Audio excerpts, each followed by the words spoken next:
One of the most essential items of equipment I would recommend to any handler of a dog is a well-fitted harness. When buying harnesses, especially online, it's important to take the right measurements for the dog. That include the measurement of the neck and the chest area. And also, if we buy a harness for a puppy, it's important to remember that puppies grow and therefore need to allow some room for the increased growth through the next month. So buying a harness that is adjustable for that reason. The best material for the harness would be either nylon, which is breathable, light and quite durable, easy to clean. Also leather, it's quite durable and easy to clean. Y-shaped harnesses seem to have well-distributed force to minimize injuries.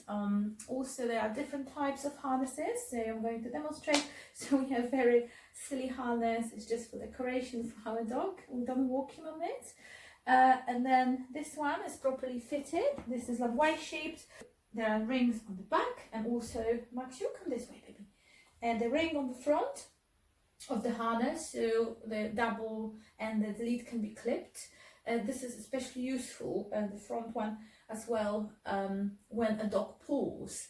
However, these kind of harnesses shouldn't be a substitute for dog training when they pull on lead, because obviously whilst it's okay if a dog pulls wearing this harness for a few weeks, if the dog carries on pulling for years, this may actually lead to some musculoskeletal changes, as these kind of harness, whilst being pulled on by a dog, restricts the movement of the shoulders and the front legs. Another important type of training equipment are training lines, and these are static lines that can be used for training vehicle proofing behaviors, also walking reactive dogs. This is because they provide some sort of safety. We can always step on them. We should never grab them, as they can lead to burns. Whilst we're walking the dogs, they should never be used in places where other people walk, other dogs play, and wooded areas or near the traffic. To handle them safely, it is important when we extend them, just drop each loop on the floor to give dog more distance. However, if we want to shorten them, we can just loop them back, just like this, around our forearm. We should never hold them in our hands, as when the dog pulls, they can cause burns.